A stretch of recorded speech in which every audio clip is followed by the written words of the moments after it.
जराजन्महीनं परानन्दपीनं समाधानलीनं सदैवानवीनं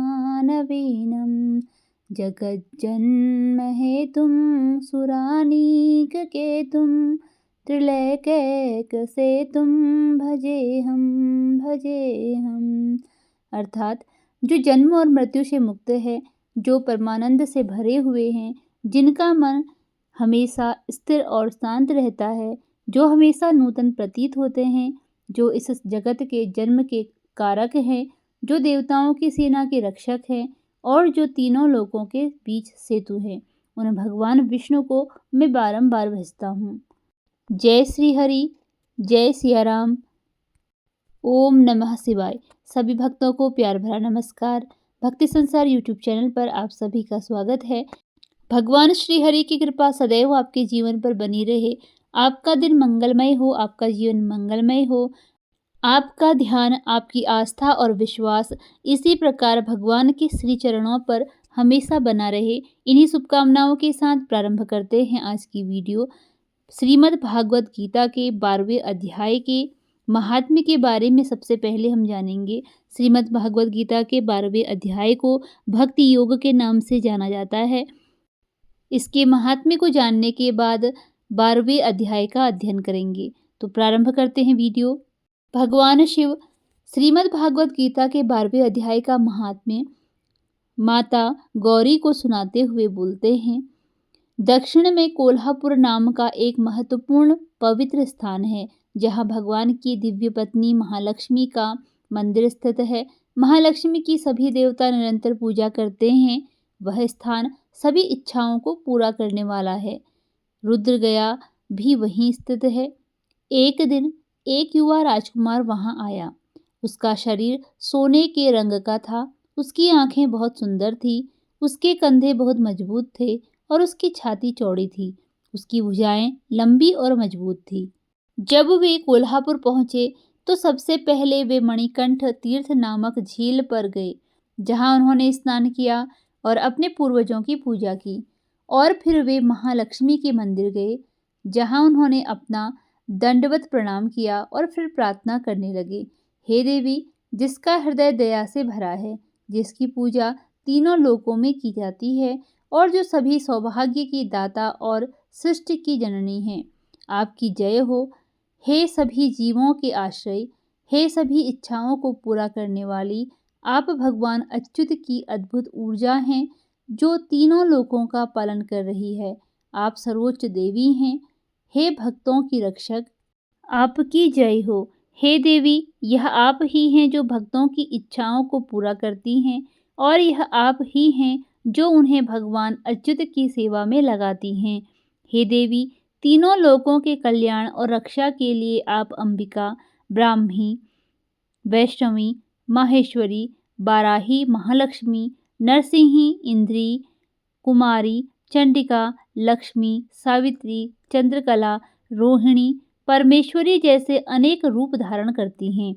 आपकी जय हो। आपकी महिमा अपरंपार है। कृपया मुझ पर कृपा करें। जब महालक्ष्मी ने उसकी प्रार्थना सुनी तो वे बहुत प्रसन्न हुई और राजकुमार से बोली, हे राजकुमार, मैं तुमसे बहुत प्रसन्न हूँ।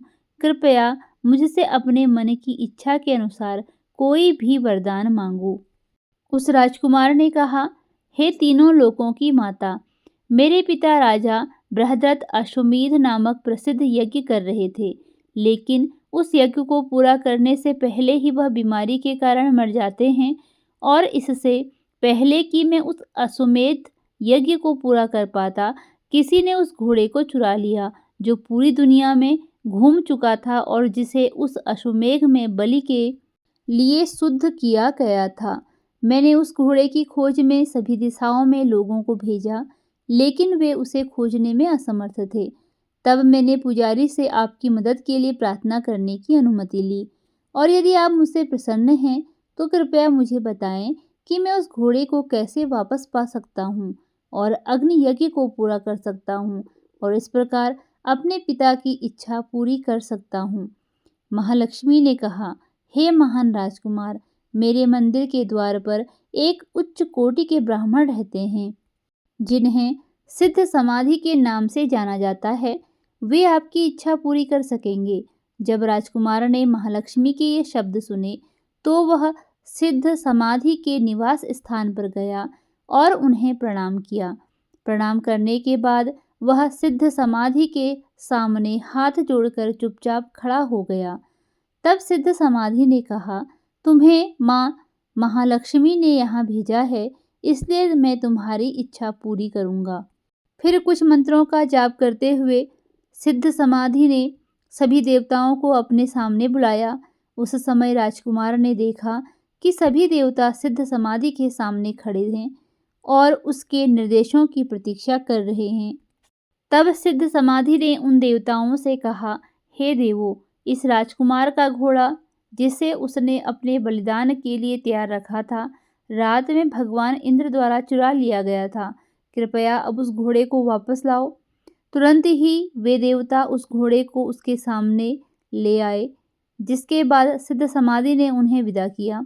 जब राजकुमार ने ये सभी अद्भुत घटनाएं देखी तो वह सिद्ध समाधि के चरणों में गिर पड़ा और उससे पूछा, आपने ऐसी शक्ति कैसे प्राप्त की है जो मैंने किसी और के पास नहीं देखी या सुनी है?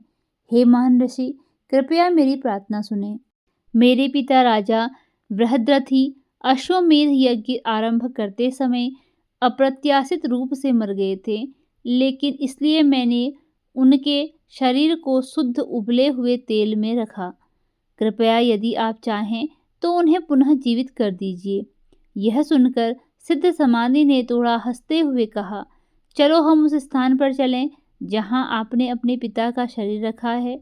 जब वे उस स्थान पर पहुंचे तो सिद्ध समाधि ने अपने हाथ में थोड़ा जल लिया और कुछ मंत्रों का जाप करते हुए उन्होंने राजा बृहदत्ति के मृत शरीर पर जल छिड़का।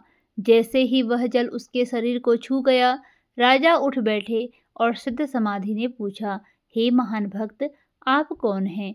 राजकुमार ने तुरंत अपने पिता को सारी घटनाएं बताई जो घटित हुई थी।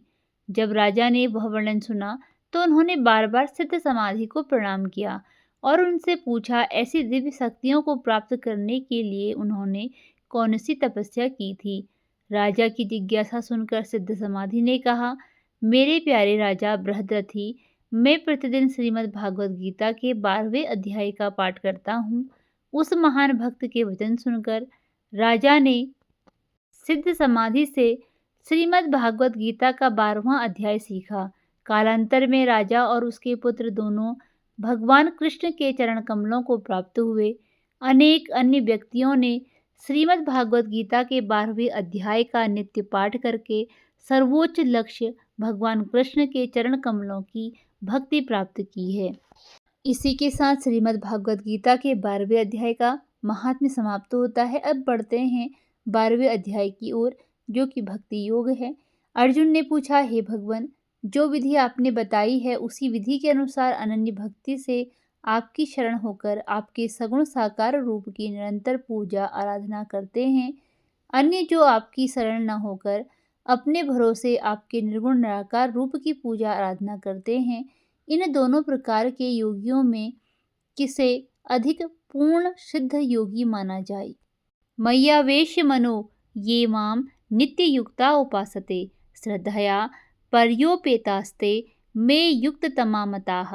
अर्थात श्री भगवान ने कहा, हे अर्जुन, जो मनुष्य मुझ में अपने मन को स्थिर करके निरंतर मेरे सगुण साकार रूप की पूजा में लगे रहते हैं और अत्यंत श्रद्धापूर्वक मेरे दिव्य स्वरूप की आराधना करते हैं, वह मेरे द्वारा योगियों में अधिक पूर्ण सिद्ध योगी माने जाते हैं।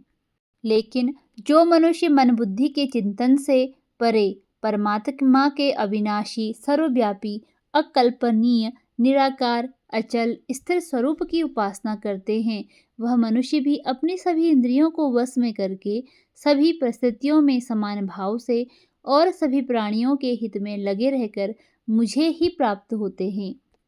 अव्यक्त निराकार स्वरूप के प्रति आसक्त मन वाले मनुष्यों को परमात्मा की प्राप्ति अत्यधिक कष्टपूर्ण होती है, क्योंकि जब तक शरीर द्वारा कर्तापन का भाव रहता है तब तक अव्यक्त परमात्मा की प्राप्ति सुखप्रद होती है।